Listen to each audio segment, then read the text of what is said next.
Bonjour, j'espère que vous allez bien. Comme promis, je viens vous faire un petit update par rapport au potager. Alors j'ai décidé de ne plus mettre ça en stories parce que voilà, c'est compliqué, ça coupe tout le temps, mais de plutôt faire des petits vlogs et d'aller poster à la fois sur mon IGTV et sur YouTube. Comme ça, vous aurez l'occasion de les voir à votre aise et en plus, elles restent alors de façon permanente. Vous pouvez regarder ça quand vous le souhaitez, c'est beaucoup plus facile. Si vous êtes si vous êtes sur YouTube ou que vous êtes nouveau par ici, je suis donc Cécile du blog Celia Dreams, sur lequel je partage plein de chouettes astuces pour vous sentir mieux.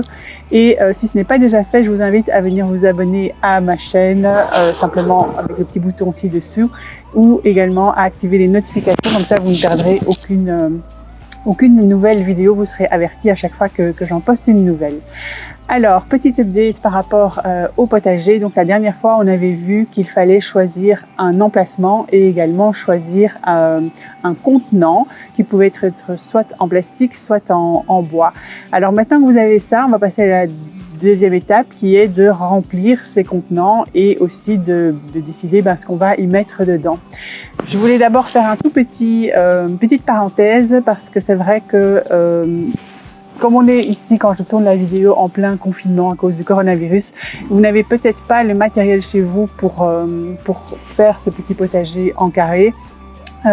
Et une astuce qu'on m'a donnée et qui peut peut-être aider certains, c'est qu'il est très possible de confectionner un petit potager en carré avec des palettes par exemple ou avec du bois de récupération. Donc il y a plein de do it yourself, j'ai du mal à le dire, de petits tutos sur YouTube, n'hésitez pas à aller voir, ça peut éventuellement vous aider si vous n'avez pas les bacs chez vous.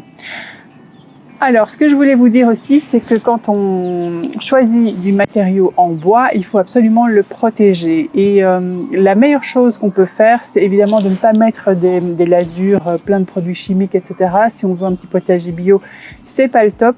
Le mieux, c'est du biocarbonyle. Donc, c'est une matière qui va venir bien protéger votre bois, à la fois s'il pleut et du côté où il y aura la terre. Mais c'est tout à fait naturel et donc on trouve ça chez Hubo, chez Brico. Je vous mettrai les références peut-être ci-dessous si vous le souhaitez. Et donc il faut simplement passer une ou deux couches sur le bois de votre petit potager en carré et ça va parfaitement le protéger pour plusieurs années. Alors, je voulais aussi vous montrer quelques livres qui peuvent être intéressants pour que si vous démarrez avec les potagers, parce que moi je suis pas du tout une experte et je trouve que c'est toujours mieux d'avoir un ou deux ouvrages de référence chez soi parce que comme ça va vous guider, ça va vous aider et ça va être surtout des conseils bien plus experts que les miens. Je vous montre les livres que moi j'ai chez moi. Alors moi j'en ai deux comme vous voyez et qui sont très complémentaires donc je les aime vraiment beaucoup. J'avais fait pas mal de recherches à l'époque l'année passée quand j'ai voulu débuter le potager en carré et ce sont ces deux-là qui avaient été fortement conseillés et qui étaient revenus systématiquement. Alors d'abord celui-ci qui est le plus simple, c'est un petit livre comme vous pouvez le voir qui s'appelle Mon carré potager au fil des mois. C'est aux éditions Larousse et ça a été écrit par Catherine Delvaux.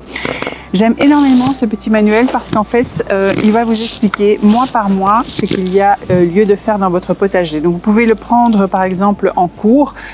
Si vous démarrez au mois d'octobre, vous allez prendre octobre, etc. Ici, moi, je vais commencer avec le mois de mars. Et donc, comme vous le voyez, le petit potager en carré est repris et il y a ici toutes les petites instructions, ce que vous pouvez faire au fur et à mesure. Ensuite, avec des explications un petit peu détaillées. Et puis, on passe au mois suivant, etc. Donc, c'est vraiment très chouette pour débuter. Il suffit simplement de suivre ce qui est indiqué et d'avoir un peu de chance, évidemment, et beaucoup de soleil pour que ça fonctionne. Mais donc, c'est un pas à pas que j'aime vraiment beaucoup. Au début, il y a quelques explications, évidemment, sur le matériel, etc.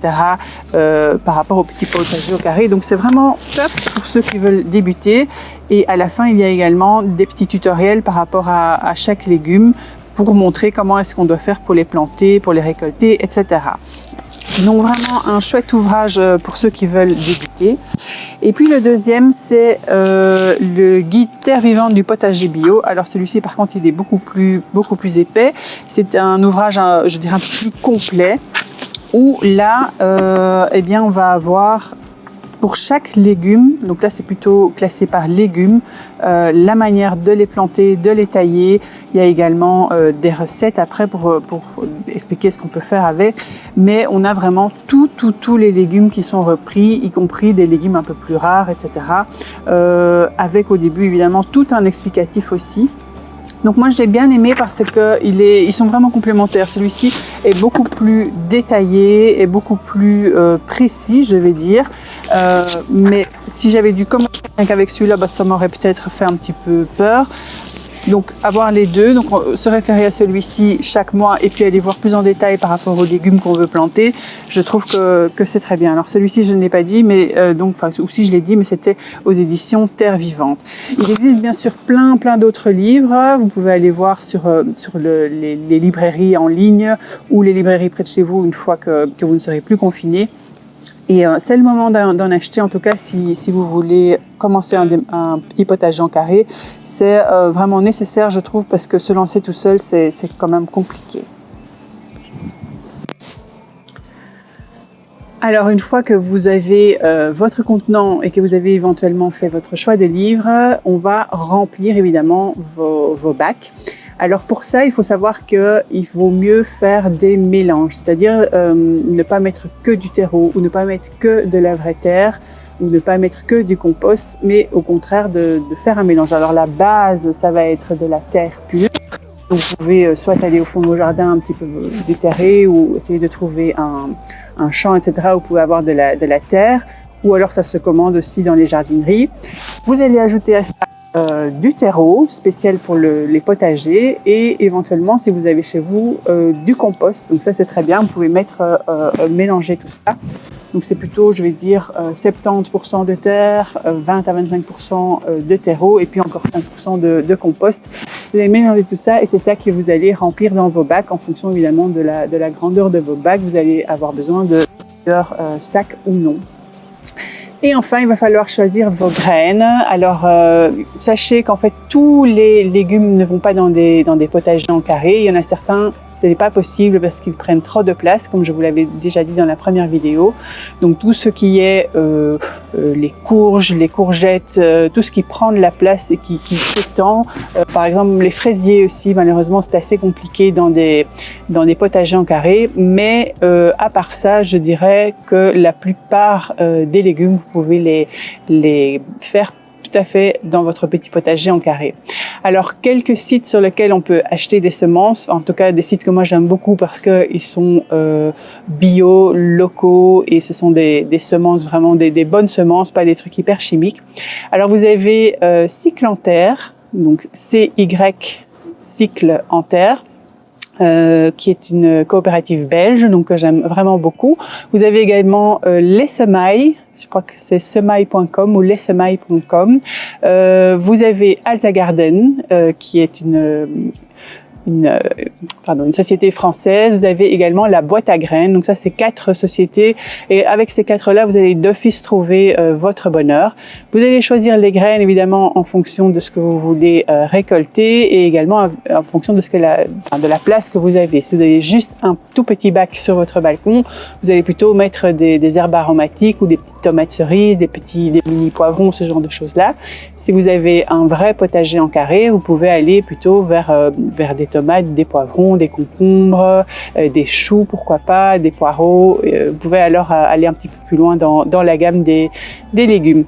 Il existe également la box à planter. Donc ça, c'est une box où chaque mois, vous recevez des graines et un petit peu de matériel pour le potager. Donc ça peut être sympa si vous aimez le principe des box. Il suffit d'aller voir sur Internet. Et puis, il existe plein de groupes Facebook de troc aussi de graines. Donc éventuellement, ça peut être sympa si vous en avez, mais que vous n'utilisez plus, que vous connaissez quelqu'un, patati patata, ou simplement pour avoir des conseils. On trouve plein de chouettes choses sur Facebook. Voilà, j'espère que ce nouveau petit vlog vous aura plu. La prochaine fois, on va y aller, on va mettre la main à la pâte puisqu'on va commencer les semis, c'est la période, c'est-à-dire faire lever toutes les petites pousses qui doivent germer à l'intérieur bien au chaud avant qu'on puisse les mettre dans le potager. Mais je vous explique ça la prochaine fois. À très vite!